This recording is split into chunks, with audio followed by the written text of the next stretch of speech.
What is going on, world? Welcome back once again. My name is Zach Novak and this is Zach Novak Plays Games. Now today's video, I actually have recorded it twice so far. Once early this morning and once in the afternoon. Both times it ended up failing. So hopefully this time we don't actually run into any problems. We can get through this video with no hiccups. Let's roll the intro. A bunch of info about the EDZ, about the adventures and certain quests. So roll the intro, let's get into this and I hope you enjoy.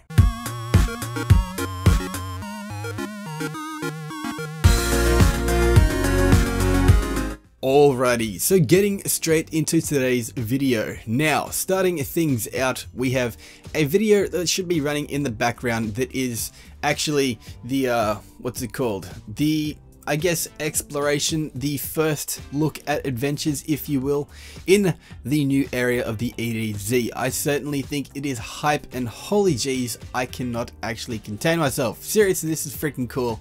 I'm actually going to be playing Destiny 2 on the PC. That sparrow in itself looks really freaking cool. Anyway, I'm going to be playing Destiny on the PC and I'm a real PC noob, so definitely it's going to be a problem for me.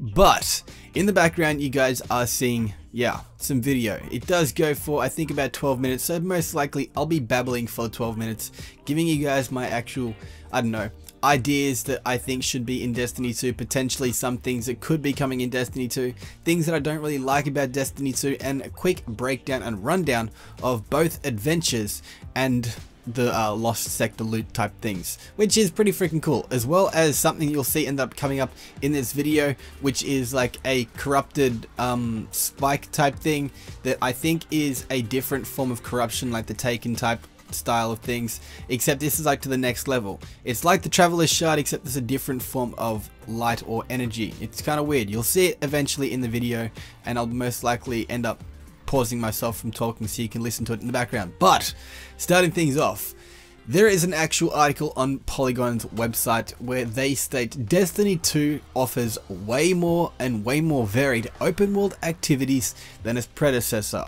In Destiny 1 there was a shallow patrol of missions that actually existed that are still around in Destiny 2, but they've actually changed them to be certainly different. They're no longer an actual foundation of what you'll be doing. While roaming the solar system, patrol missions in themselves will have a largely supplemented different form of activities, those two activities being adventures and lost sectors. Now adventures in themselves are really freaking cool, lost sectors are even hype. But there are public events that are really varied around the world. In itself, there will be public events that certainly some Guardians won't actually find. You'll be there by yourself, and other times there'll be actual areas where Guardians just packed. So keep that in mind for the future. But they do state adventures can be picked up from beacons scattered around the world, and they fall somewhere on the spectrum between the patrol exercise and a story mission. Quickly going to stop talking so you can hear this.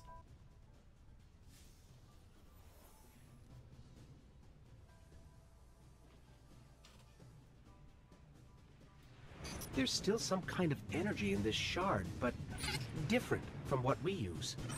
I still don't understand how the corruption and the Traveler's power can coexist so strongly. But I guess there's a lot we don't understand. So that right there is pretty cool, and this, which you'll see, this is how you end up getting those actual crystals, the Dusk Light Crystal and Dusk Light Shard. Pretty freaking cool. Continuing on though, as they do state that adventures in themselves are kind of like a patrol exercise and a story mission. However, each actual adventure in themselves runs particularly from like 10 to 15 minutes. It can take you through a different varied series of objectives, a single one which in itself might resemble a standard Destiny 1 patrol mission. Some people did actually play a early one that was called Calling Them Home, in which they had to plant a few beacons and defeat the Fallen which showed up. They next had to travel to a different region to take out the signal jammers, 3 signal jammers to be exact, that the Fallen had set up. Then they finally had to head across a crumbling highway overpass to pick up some supplies for the remnants of humanity. Pretty cool. It's kind of interesting to read certain things like this. I'll actually leave the article down below in the description if you guys want to read the entire thing. But they do go on to say, most notably, adventures feature fully voiced dialogue. from non-player characters, like the Ghost in itself, which is really cool. They actually say that they serve as a way for Destiny 2's writers to really kind of unspool the backstory and tell the lore within the game, rather than actually set up things called Grimoire cards, which I myself do like, but again, it is kind of hard to go through and read all of them. It's cool, but they also state this also happens via scannable objects. Now, in Destiny 1, we had the ability for our Ghost to scan things.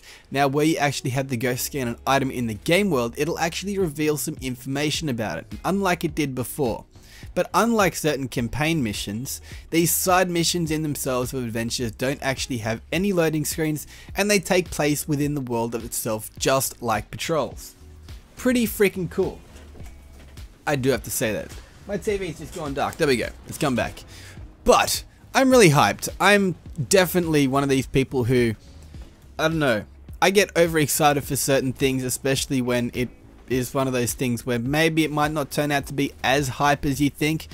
I still really get myself overexcited for it. So, if you guys want to be excited for me, if you guys want to be excited like me, I should say, join up on my Discord. I've got an actual Discord. You can click it on my actual, my main page.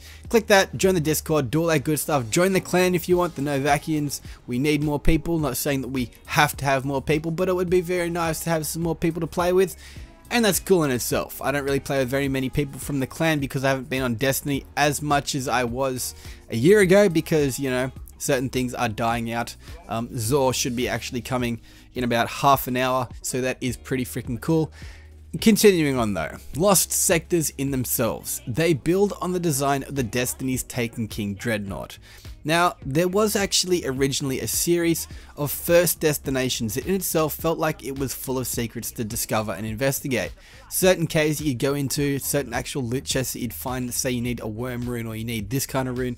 It was pretty cool. It took a lot of people to actually find all of the secrets in itself on the Dreadnought and on pretty much any other form of planet in itself, which is kind of cool because we're still discovering things. That's freaking hype.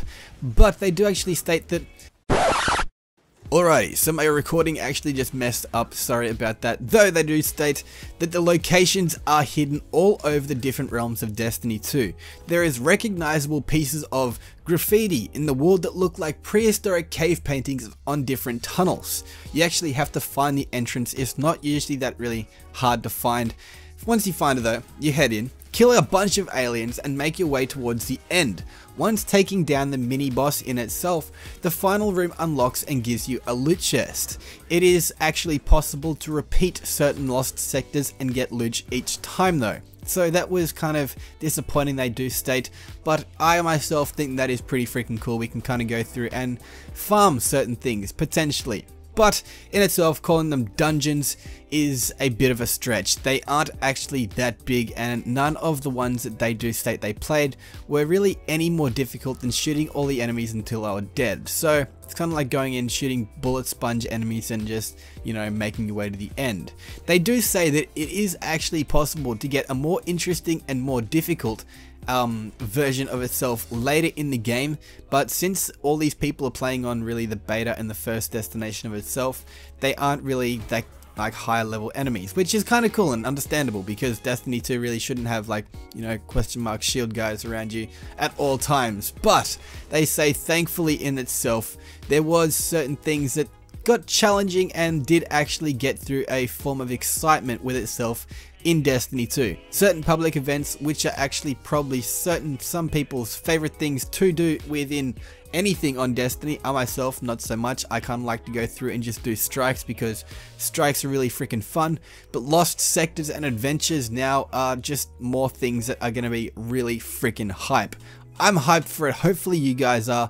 Let me know in the comments section. I'm just scrolling down a little bit more. They do say that every public event actually has a heroic difficulty, which in that level is unlocked by completing hidden objectives, which is kind of like certain things we had in Destiny 1 where you had to kind of go through, figure out the mechanics for some things to actually defeat a certain enemy. pretty freaking cool. It actually in itself provides better loot when you do go through the heroics. Of course, in itself it usually does in Destiny 1, but since there is actually certain mechanics and certain challenges that are kind of layered onto public events, some people don't expect it to be like this, something of Archon's Forge or Court of Oryx, because it's nothing really like that. It's certainly a very vast difference. But public events are pretty much the basis of Destiny 2's new flashpoints, which is an activity which in certain destinations is highlighted every week. Now it's only one destination each week you'll be able to travel to and do these certain actual firefight type things, which is pretty freaking cool. It's a flashpoint that kind of gives you a backstory to certain things. The activity, which in itself is only available once a week, is pretty much the idea to give direct players a particular place to let them come in and work towards Nightfall level loots, which is pretty freaking cool. Who doesn't like loots, especially Nightfall variants? One of the things they do say though is, except with the open world play, certain opposed players to certain other high leveled intensity strikes, like going through and actually trying to compete in something where it is like your light level is 6 and it is 40, probably not a good idea, because you're not going to really get anything out of it. Even if you do, you're most likely going to have to level up to use that loot. So they don't really see certain things like that come into action. Certainly though, they'll go through and complete multiple public events for a chance of awesome loot.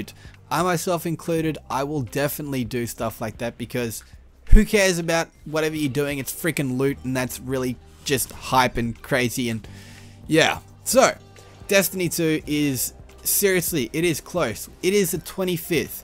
We have 3 days until the PC beta is available. 4 days actually until the PC beta is available for open players. But again, holy Jesus, this is hype. This game is coming. And it's not really just one of these things where, you know, we're all speculating what could be coming in Destiny 2, what potentially changed, what potential changes could they do in Destiny. I can't speak English at the moment. I haven't actually slept so far today, which kind of sucks. But yeah, hype. Destiny. Holy Jesus, Destiny 2 is freaking crazy. But again, lost sectors, areas you can go through, blast through an abundance of enemies until you actually reach the end, kill the mini boss, you get some amazing loot. Public events you can go through and complete regularly, or you can actually go through and complete certain objectives during the public events and get a high level difficulty enemy, which then you can get better loot from. You've got these just all different ways to get loot. You've got Devrim K at the actual area of the EDZ, where you can get things from him. You can just get loot all over the planet. You can get loot from pretty much anyone, which holy Jesus, you can see right there, he just picked up an end. Wait, did he pick up the engram?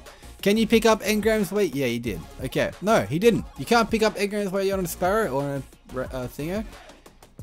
I don't know. Anyway, I do know that you can't actually end up charging people with sparrows or anything like that. You just kind of phase through them, which I guess is a good thing because it kind of stops certain glitches. But again, it kind of does suck because it was fun to kill teammates with those things. Anyway, hopefully you guys have enjoyed this video. If you have, click that like button down below, do all that good stuff, and I'll be cheering like Karen if he was Ed Sheeran.